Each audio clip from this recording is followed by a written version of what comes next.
Hello. Hi, everybody. Welcome to Decrit.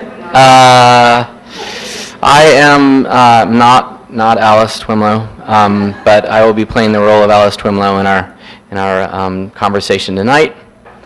I am a friend of Decrit and an Alice proxy. Before we get started, I just wanted to let you know a little bit about some of the events we have coming up in the near future. So next week, or not next week, 2 weeks, we have Akiko Bush, and then an assortment of other fabulous lecture series. So please come back. So my main role here tonight is to introduce the fabulous Ann Quito, who will be introducing our featured speaker this evening. Thanks.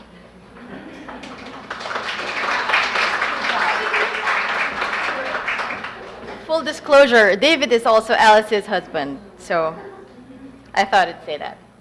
Hello, I'm so thrilled to see so many of you here tonight. My name is Ann Quito. I'm a second-year student here, plowing through our proverbial thesis year. At Decrit, as some of you know, we study the spectrum of tools and methods for delivering the most compelling forms of design criticism. We're looking at architecture, urban planning, fashion, typography, branding. We're reading Foucault, Latour, John Ruskin, Ada Louise Huxtable, Rem Koolhaas. It's all meaningful, meaty stuff. But Alice would ask, what's missing? My answer, man, humor. We seem to have this narrow notion of a critic portrayed with this furrowed brow, eternal scowl, teeming with the discerning disdain or wan approval at best. I ask, to think and write serious criticism, must we always be so darn serious? As a critic, I aspire to write with both gravity and levity. I believe that the best kinds of writing can bring you to tears, as John says one time, either from laughter or just from being moved. I want to learn how to do this, and last semester we had the great privilege of having Kurt Anderson talk about satire in Spy magazine. Since then I was hooked, eager to infuse more comedy into the conversation in our curriculum. So I thought one day I'd write fan mail to John Warner, and I'd invite him to come to Decrit and speak. He couldn't do it last semester, but he's finally here, so this is kind of like Christmas for me. So why John? Well, to introduce him, I thought I'd make my own McSweeney's type list called Chasing John Warner, Top 3 Reasons Behind My 27 Emails, 5 Voice Messages, 3 Tweets, to convince him to come to Decrit. All right, 1, he's read the stuff. John is the longtime editor of McSweeney's Internet Tendency, assuming the post in 2003. He is also a commentator for the literary slugfest, the morning news tournament of books, a columnist for the Chicago Tribune Printers Row, and a blogger at Inside Higher Ed. At McSweeney's, he has claimed, at least he claims, to have personally read and rejected about 15,000 submissions per year, earning him the title, the rejectionist. We're going to have to ask him about that later. Number 2 reason, he teaches the stuff. John has taught at the University of Illinois, Virginia Tech, Clemson, and now teaches at the College of Charleston. He actually flew in from South Carolina this afternoon just for us. How about that? I also stumbled into this curious website that actually affirms my hunch about John. So, you guys know this, right? Kind of like Yelp review for professors. For those who can't read, let me read it. This guy, he says, he's a helpfully funny dude, he's kind of tough, but he knows his stuff, 5 stars. Also wanted to point out that Kelly Owens seems to think he's hot. And third, he's a funny writer, but not just. John is the author of 4 books, including his first novel, Funny Man, and one called Fondling Your Muse, infallible advice from a published author to the writerly aspirant. To me, he is also a kind of philosopher pundit on writing, and I love this quote. Writing humor forces you to slaughter darlings on a daily basis, so you get used to not feeling particularly precious about your own genius. So, for a master class on the fine art of funny and irony, please help me give the warmest welcome to tonight's speaker, John Warner.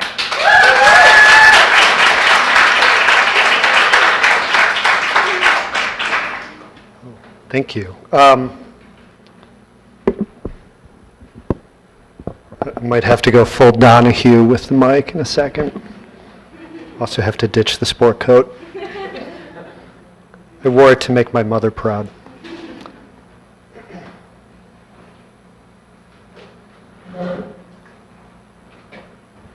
Thank you. That was very, I've never seen my Rate My Professor page before. I avoid that. I'm glad to see that I get a chili pepper. The competition for that is pretty thin. I mean, basically, like, if you don't turn your students into stone when they gaze at you, you get a chili pepper and Rate My Professor. It's not like Giselle Bundchen is teaching freshman comp anywhere in the country. The nice people that invited me here, including Anne and Alice, forced me to come up with a title of the talk before I even thought about it, which was a good thing because it forced me into focusing on what I want to talk about. It's funny because it's true because it's funny. But before I get going, during my time at Virginia Tech, one of the things I did there was teach public speaking. And first principle of any speech is to get your audience's attention. So I thought I would show you a picture of a cat with two faces. That's real. Not photoshopped. That's an actual cat with two faces. And this is the world's ugliest dog.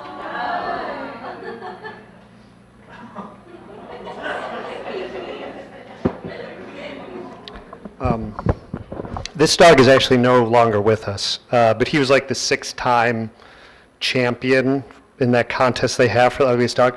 And what I like is my favorite part is the milky cataract eye and the teeth. Just, I don't know. There's something, and of course it's like Gremlins or something. Someone loved that dog, though. The other thing I told my students in public speaking to do is to, after they get their audience's attention with hideous pictures, is to establish your credibility as a speaker. So there were choices tonight. You have me on the one hand, or you could have French philosopher Henri Bergson. Who wrote the seminal essay on humor and laughter called Laughter, an Essay on the Meaning of Comic. So I thought I would start with a sort of comparison, me versus Henri Bergson, just a pros and cons, a breakdown, if you will, sort of what they do like fantasy football, ESPN style. Pros, things you should know about me. I am the editor of an obscure humor website, McSweeney's Internet Tendency. Are people familiar with that? They are. We have a couple of frequent contributors over on the side there. It's actually, I live in South Carolina, as Ann said, and McSweeney's has no currency there. I feel like if I lived here, I could like walk into a bar and get drinks bought for me or something. Is that possible?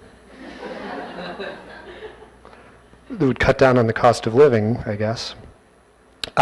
So I'm the editor of an obscure humor website, author of these allegedly humorous books, only one of which was done in colored pencil. That one. That's the first book I did with my friend Kevin Guilfoyle, my first presidentiary, a scrapbook of George W. Bush.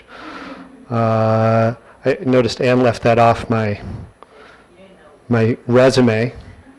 Don't know why. It was a bestseller.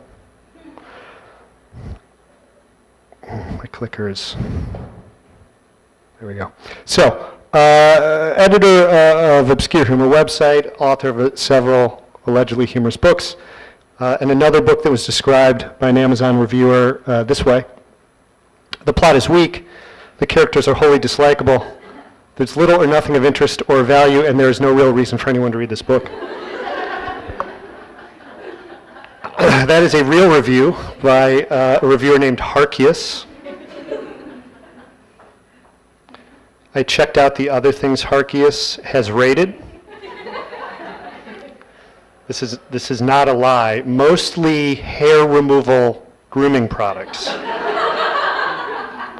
Shavers, that kind of thing. Depilatories. Like, you know, good, pretty good, but left a rash. Like that kind of thing. Although still, that particular shaver, more stars than my novel. I don't even think the novel gave him a rash. I say him, it seems like a him. A particularly hairy lady, if not. Editor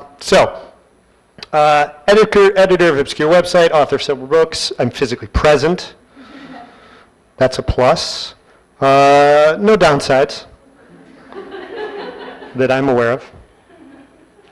Henri Bergson, some upsides. He did author the seminal essay on understanding laughter. He's considered an expert on these things. He was declared a genius by William James, who was a genius. So that's something. Mustache. It's a good one. Another good one. Another good one. Yeah. Wrote the essay, declared a genius by William James, who was a genius. Mustache. Downsides, French. I assume he would be here speaking French. Anybody speak French? See, like one person would get it. He's dead, also. This would make it hard. So really, in the end, I am the winner. You're stuck with me. The other thing we do in speeches at the start of talks is a little preview of what we're going to talk about. Very briefly, I want to talk about the mechanics, the mechanism of humor. A entirely non-exhaustive discussion of the theory of why we laugh. Because that will help us understand what I really want to talk about, which is our ideas of irony and how I view irony, or how the culture views irony, and how I look at it as part of our culture. I want to talk about why I think irony is not going anywhere, and even more importantly, why we shouldn't want irony to go anywhere. That irony is kind of baked into who we are, and it's a necessary tool for understanding. That said, I think we can maybe make some distinctions between, I was thinking about this last night, I really couldn't come up with a good term, but what I'll call productive irony, irony that is useful in terms of critique and understanding, and what I'll call unproductive irony.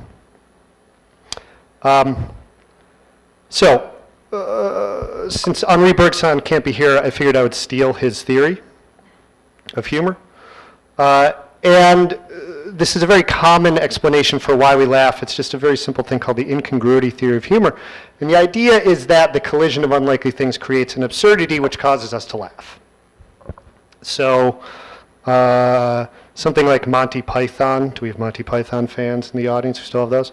They are kind of the supreme example of the incongruity theory, where they even something as simple as them dressing in women's clothes becomes funny the moment they appear on screen. And at McSweeney's Internet Tendency, just about everything we publish relies on this particular humorous mechanism, where you take two things that seem to not belong together, you put them together, and all of a sudden people laugh. As in the case of what is by far the most read piece in the history of the website, called "It's Decorative Gourd Season, Motherfuckers," This thing, it's probably 4 or 5 years, maybe 6 years old now, and it comes back every fall and is again the most read piece over and over and over again, because we don't expect somebody to be just so enthusiastic about decorative gourds that they let loose a kind of cascade of profanity that goes on and on and on. The second most read piece in the history of the site is I'm Comic Sans, asshole. I would say it says something about us who run the site, except it says something more about you, the people who read it, that these are the things that are read most. So the collision of these unlikely things creates the humor, and the laughter marks the moment of our realization of the incongruity. It's like, oh, surprise. If we think about laughter, it's an involuntary reflex. We didn't know we were going to laugh until it happened. And I think of the role of irony in this as irony, as we know by definition, is an incongruity. It's where what we mean and the words we use and what we mean there's a gap between them. And I think of irony as humor generated through irony, as a kind of little like truth bomb. That is something that you didn't know was true, was revealed to you as true the moment you laughed. So when the irony is pointed out to you and you laugh, oh, that was already in your mind. That's something you already believed, and it just had to be revealed to you by that joke.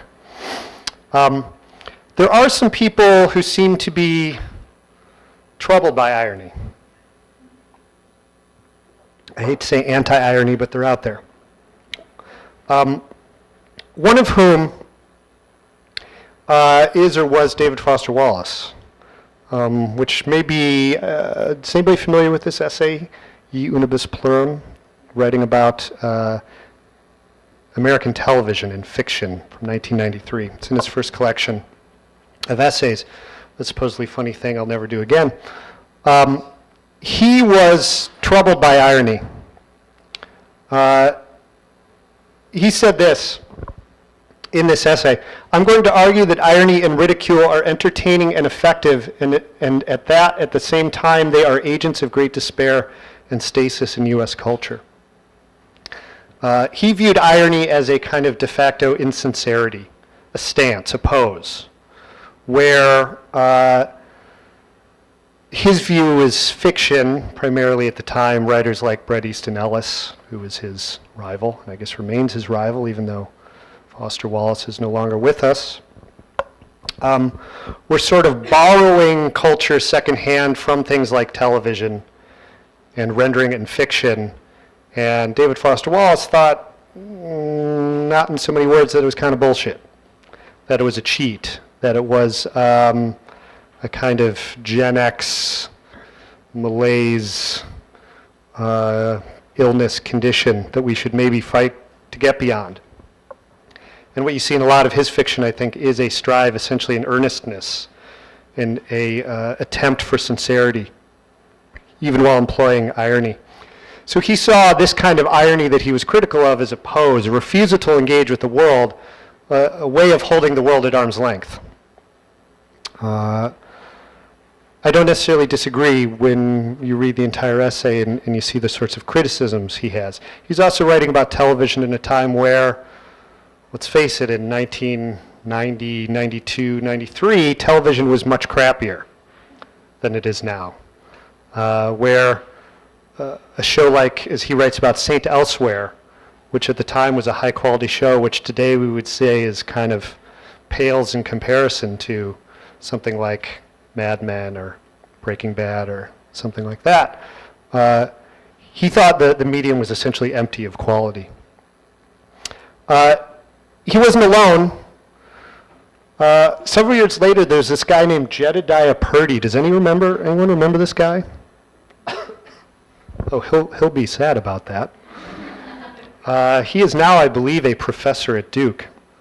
But in 1999, he was like a 24 or 25-year-old, I'm old enough to say this, kid, who had been homeschooled kind of autodidact who was disgusted with the world, who thought we had gotten away from those things that make America great. He's kind of an old-fashioned conservative. And he wrote this very earnest, very popular, temporarily conversation-capturing book called Four Common Things, Irony, Trust, and Commitment in America. He was like on the cover of New York Times Magazine for this. They did a whole profile of this 24-year-old kid from West Virginia because he decided that he didn't want to be ironic. He was the only one. And he thought by giving into irony, similar to Wallace, that is, by deciding that we can stand apart from culture, that we can judge culture by saying things that are not true, nothing is true. It's a kind of sort of full disgust with postmodern notions of truth. And said you read Foucault, right? He took those sorts of people and artists at their word and said, okay, if that's the way it is, I don't want to play. I believe in things like American exceptionalism and grace and things that we might treat as kind of old-fashioned and corny. After 9/11, there was almost a rush to declare irony dead, and we can obviously understand the reaction in the aftermath of the attacks. But there was a kind of eagerness to bury irony. Graydon Carter, the editor of Vanity Fair, made comments saying that irony was over. Cultural commentator, essayist Roger Rosenblatt wrote a whole essay in Time magazine declaring irony over and being grateful for it, saying this was the one good thing that might come out of these attacks. He said this. He said, one good thing could come from this horror. It could spell the end of the age of irony. For some 30 years, roughly as long as the Twin Towers were upright, the good folks in charge of America's intellectual life have insisted that nothing was to be believed in or taken seriously. The notion at the time, as all of us can recall, was that we will kind of, we've been sobered up, that things do matter, that bad things can happen even in places like the United States and places like New York City, and we should stop goofing around. Their real concerns, I think, were misplaced. They weren't anti-irony, I think, but insincerity. They were reacting against what they viewed as political apathy. I remember the 2000 election well because its outcome, if Al Gore won the election, my book contract was going to be canceled because no one wanted a parody of the guy who did not become president. And Al Gore was significantly less funny as a target of parody, so nobody wanted a book about him. But I remember even going to vote in the election and talking to people my age. I was 30 at the time, and the joke was, oh, it's between Gush and Bohr. They're the same guy. What's the difference? It's all this. And that was a real attitude, the notion of who cares, it doesn't matter. We've maybe reached a similar conclusion. I was watching CNN in my hotel before I came, and it's just like, is this real? Is this actually going on? Like, we've reached a kind of similar disgust with politics, maybe for different reasons. At the time, it was apathy, or this nihilism. Nothing does matter. Rosenblatt calls out Seinfeld, as does Jedediah Purdy. It's hard to believe that Jerry Seinfeld was the sort of devil of ironic commentary. But the show, as we all know, is famously about nothing. About these trivial things that these awful human beings, the sorts of trouble they could get themselves in. It seemed to have no value system outside of perhaps irony. And I think what that was rooted in also is that we had become comfortable with a political discourse or a cultural discourse without meaning or grounding, where politicians really were allowed to get away with things like Richard Nixon's mistakes were made and go without any kind of relative comment. Or Bill Clinton's famous, when he was asked if he had had sex with Monica Lewinsky. It depends on what the meaning of is. I mean, if that's not a statement of postmodern philosophy, I really don't know what is. And even among people like Roger Rosenblatt, who I assume has liberal political sympathies, there was a certain, I think, attitude of, well, this just nothing matters. If this all can go down and we can all be so cynical about something like the president having an affair and being impeached for purely political reasons, maybe we should just check out. And the sort of rush to bury irony, I think, was a rush to not necessarily get rid of irony, but to encourage people to be genuine and sincere. The thing is, irony didn't go anywhere and is not going anywhere. Because if irony is dead, nobody told Fox.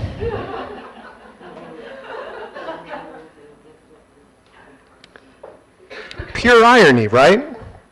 Their slogan. They declare themselves to be fair and balanced. I can get away with this because I'm in New York. It's so nice to be here. Honestly. South Carolina is a lovely state to live in, and I recommend it. Please come visit in Charleston. #1 domestic tourist destination in the United States, according to Condé Nast magazine, by the way. But also the home of certain retrograde notions about, things.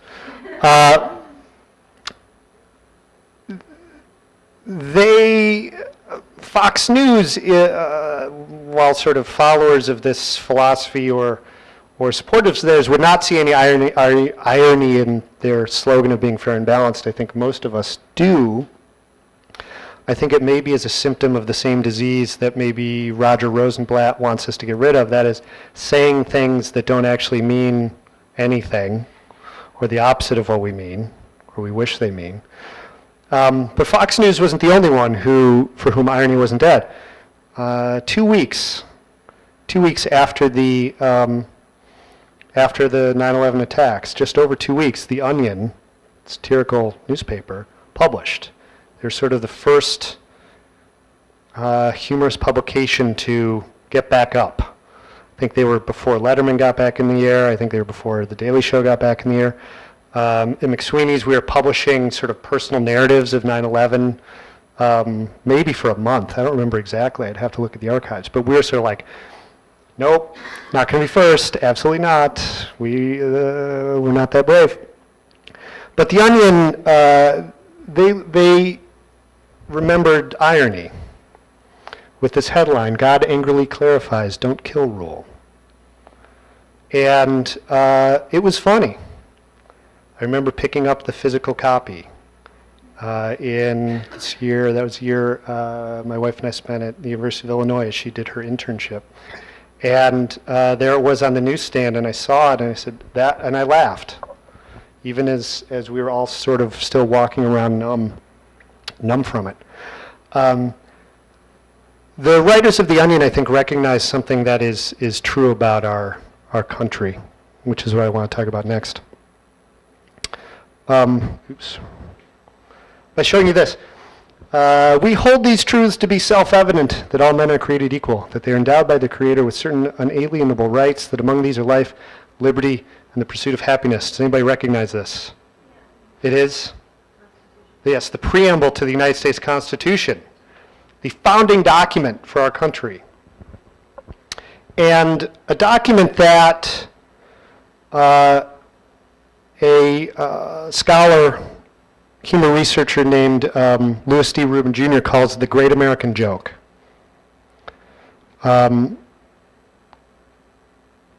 He believes our country was founded on an irony. And he says this about it. Humor arises out of the gap between the cultural ideal and the everyday fact, with the ideal shown to be somewhat hollow and hypocritical, and the fact crude and disgusting. So,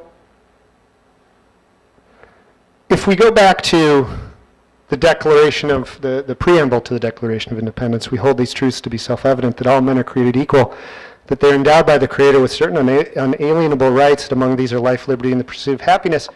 There's sort of no more majestic or noble sentiments ever.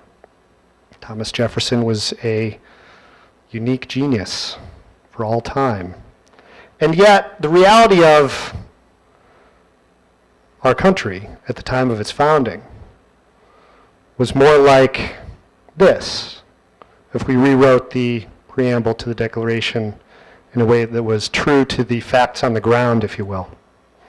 We hold these truths to be self-evident, that all men, with the exception of women, slaves, indentured servants, or any other groups that threaten the white male landowning patriarchy aristocracy this new country is going to be founded on, are endowed by the Creator with certain unalienable rights, that among these are life, liberty, and the pursuit of happiness.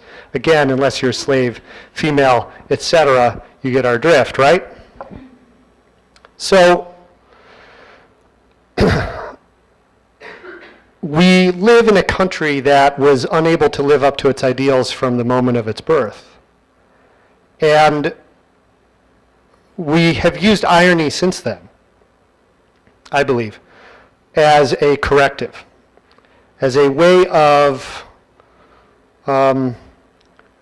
laughing at that gap between our ideals and the reality, and the laughter is when truth happens. So, this gap between our values and what's being expressed is genuine. We believe something. It is an expression of our values. We wouldn't laugh if it didn't matter to us. By saying, looking at the Fox News logo and laughing, I don't know, do we still laugh when it says fair and balanced? It's more like again? But recognizing the irony. We only can recognize the irony because we actually believe in things like fairness and balance. If we thought those were values not worth believing in, we wouldn't give a shit. Say, let Fox say whatever the hell they want. And I don't know about you guys, but I sometimes read the comments on the internet, which is a mistake. But there are a lot of very passionate people, very passionately believing in these things on both sides of the divide. Or as another example, Stephen Colbert, who is maybe the kind of most brilliant performing ironist in the history of irony, his coining of truthiness, that is the thing you know is true in your gut, rather than aligns with verifiable facts, is only funny because we believe there is such a thing as truth. Every time he makes those jokes on a show, he's saying essentially truth does matter, by making fun, using this not even all that exaggerated character to make that point. So I think I would like to make an argument that I think we can see irony as a kind of form of sincerity. That the urge to find irony, to use it to identify humor and to create humor, is actually truthful and trustworthy. This is a survey Time Magazine did in 2009. Who do you trust for your news? At the time, Katie Couric was the anchor of the, I guess, CBS nighttime news, not so trusted. I think this is mostly due to, quite honestly, sexist attitudes towards news anchors. Charlie Gibson, 19%. Brian Williams, the least threatening man in America, 29%.